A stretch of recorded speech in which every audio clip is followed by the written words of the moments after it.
3 साल से भी अधिक समय से चल रहे रूस यूक्रेन युद्ध ने एक बार फिर दुनिया को झकझोर कर रख दिया है। बीते शुक्रवार की रात यूक्रेन की राजधानी कीव समेत कई शहरों पर रूस ने अब तक का सबसे बड़ा हवाई हमला बोला।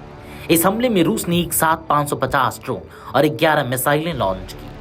कीव में बमबारी का यह सिलसिला पूरे 7 घंटे तक चलता रहा। रात के अंधेरे में आसमान में धमाकों की रोशनी और सायरनों की चीखों ने एक भयावह मंजर रच दिया।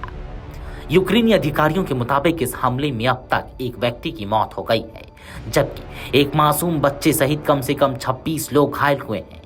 राजधानी कीव के कई हिस्सों में मलबे का ढेर लगा है और दर्जनों इमारतें क्षतिग्रस्त हुई हैं। रूसी सेना के इस हमले ने एक बार फिर दिखा दिया है कि यह युद्ध खत्म होने के बजाय और भयावह रूप लेता जा रहा है। हमले के वक्त कीव के आसमान में लाल पीली रोशनी छाई थी। सायरनों की आवाज पूरे शहर में गूंज रही थी। बमबारी के कारण कई ऊंची इमारतों की खिड़कियां टूट गईं, सड़कों पर मलबा फैल गया और आपातकालीन सेवाओं के वाहनों की नीली बत्तियां हर गली में दौड़ती नजर आई। राजधानी की सड़कें कई जगहों पर जाम हो गई थी क्योंकि लोग मेट्रो स्टेशनों, बेसमेंट्स और भूमिगत पार्किंग स्थलों में शरण लेने के लिए भाग रहे थे। यूक्रेन के गृह मंत्रालय ने बताया कि कुल 33 से अधिक जगहों पर रूसी ड्रोन और मिसाइलों का मलबा गिरा है। कई आवासीय कॉलोनियों में आग लग गई, जिसे बुझाने के लिए फायर ब्रिगेड को घंटों मशक्कत करनी पड़ी। रूसी रक्षा मंत्रालय ने इस हमले को लेकर बयान जारी करते हुए कहा कि उन्होंने कीव और अन्य शहरों में ड्रोन व मिसाइल निर्माण इकाइयों को निशाना बनाया है। मंत्रालय ने यह भी दावा किया कि सभी हमले सैन्य उद्देश्यों को ध्यान में रखते हुए किए गए।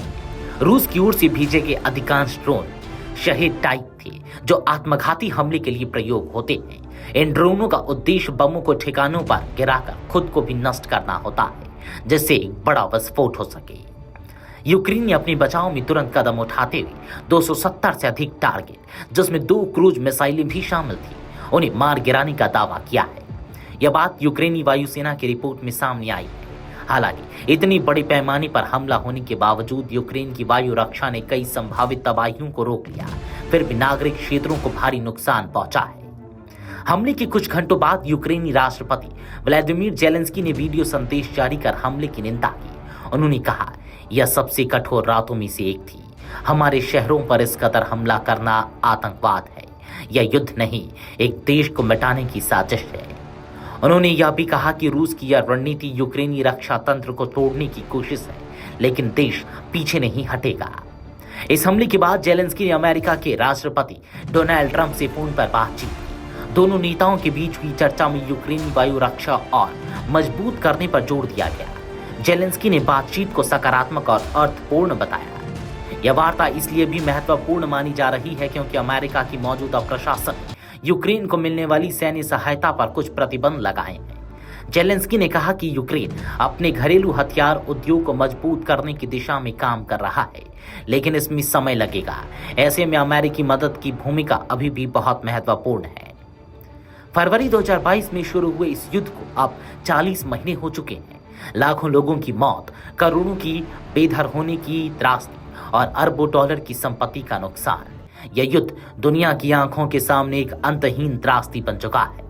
इस दौरान कई देशों और संस्थाओं ने शांति बहाली की कोशिशें की, लेकिन रूस और यूक्रेन के बीच विश्वास की खाई अब भी गहरी है। इस बीच रूस की ओर से हालिया बड़े हमले संकेत देते हैं कि युद्ध लंबा खिंच सकता है।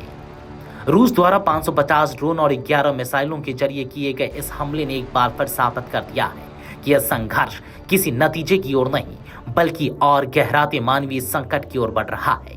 कीव की जलती रात, घायल नागरिक, बिखरे घर और थरथराते बच्चे इस युद्ध की कीमत है। अब वक्त आ गया है कि विश्व समुदाय न सिर्फ बयान जारी करे, बल्कि ठोस कदम उठाए, क्योंकि जब तक यह युद्ध जारी रहेगा तब तक मानवता हर रात रोती रहेगी।